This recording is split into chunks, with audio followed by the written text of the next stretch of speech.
Добар ден, ученици! Јас сум Ирина Стевановска. Наставник сум по биологија во Средното училиште на град Скопје Браќа Миладинец. Денес ќе се запознаеме со генетската информација, односно со гените, кои што се носители на генетската информација и со функција на гените. Што представува генот? Генот е секвенца од нуклеотидни парови во молекулата на ДНК. За да може тоа полесно да го сватите, ја одбрав првата илустрација, каде што има еден мал исечок од молекулата на ДНК. Еве да замислиме дека тоа всушност представува еден ген, еден мал дел од молекулата на ДНК. А на втората илустрација има фотографија од гел хроматографија и јасно се гледаат одделните гени, нивната различна должина и различна поставеност по должината на ДНК.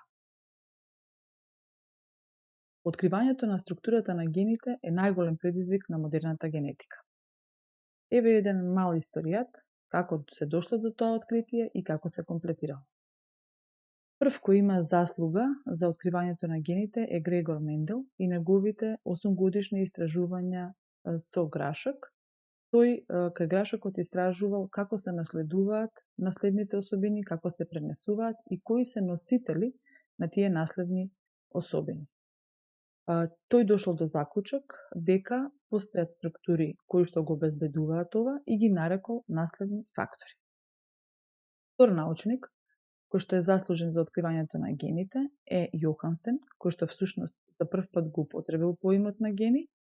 Потоа Морган, за кој што е значајно тоа што за прв пат ја поставил хромозомската теорија на наследувањето, односно заклучил дека гените се линеарно поставени по должината на хромозомите, и на крај Ватсон и Крик, кои што ја откриваат тајната на наследувањето и на функционирањето на гените со тоа што го откриваат структурата на молекулата на ДНК.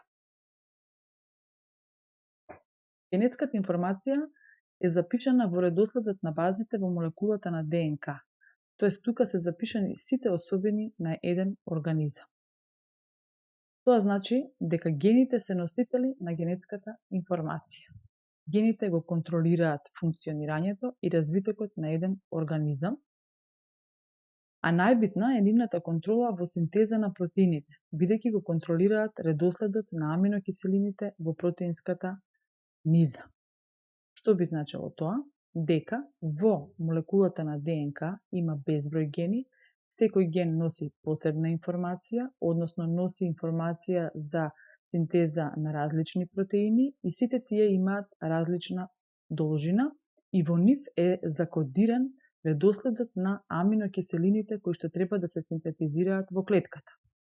Секоја аминокиселина е одредена од 3 бази кои што се наречени триплети. Кои се функциите на гените? Според функцијата, гените можат да бидат структурни и регулаторни. Структурни се оние гени кои определуваат структурата на протеините како крајни продукти на РНК. Што би значило тоа? Дека структурните гени всушност се гени кои што ја носат, ќе се повторам, информацијата за редоследот на аминокиселините во должината на еден протеин. Додека пак регулаторните гени се оние кои ја контролираат функцијата на структурните гени, односно нивниот крај и почеток.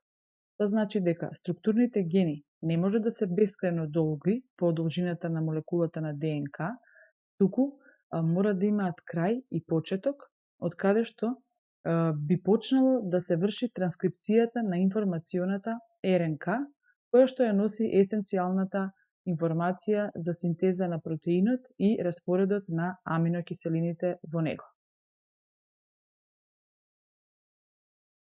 Гените имаат своја местоположба, односно точно определена положба на хомологните хромозоми. Таа местоположба се нарекува генски локус. Збирот на сите гени од сите хромозоми во една соматска клетка се нарекува генотип, додека пак збирот на сите гени од хромозомите во една полова клетка или гамет се нарекува геном. Збирот пак на сите надворешни особини на еден организам се нарекува фенотип. Функционалните облици на генот се нарекуваат алели и алелите се наоѓаат на истото место или на истиот локус на двата хомологни хромозоми. А хомологни хромозоми, да се подсетиме, беа оние хромозоми кои што припаѓаат на ист пар. На следнава илустрација гледаме еден генотип на човек, изграден од 22 пара на автозомни хромозоми и последниот е пар на полови хромозоми. Во конкретниот случај станува збор за машки генотип, бидејќи последниот пар на хромозоми е XY.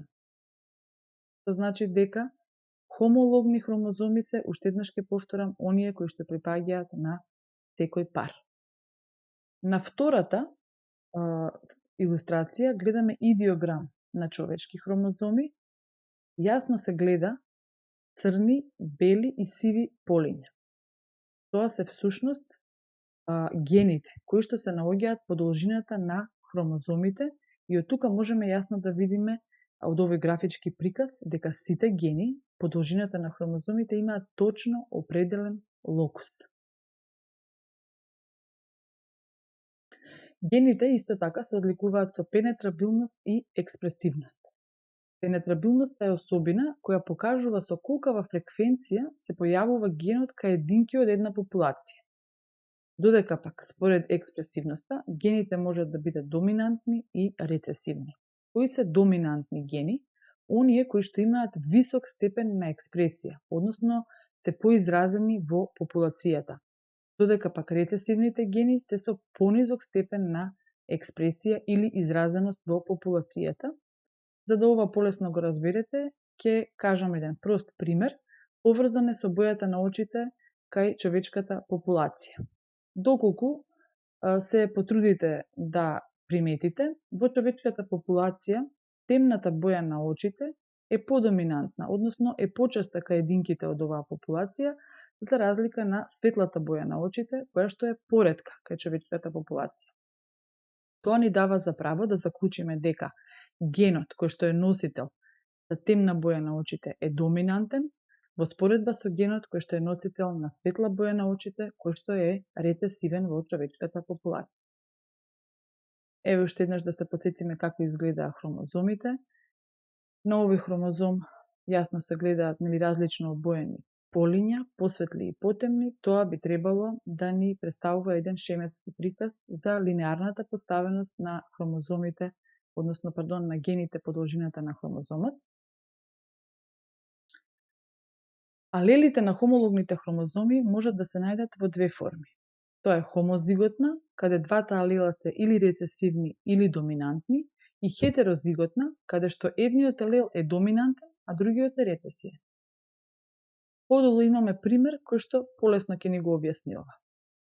Тука имаме еден пар на хомологни хромозоми и јасно го гледаме генот е обоен со црна боја, и ова представува хомозигот, бидејќи двата гени кои што се присутни на хомологниот пар на хромозоми се еднакви, односно се доминантни и одбележани се со голема буква А.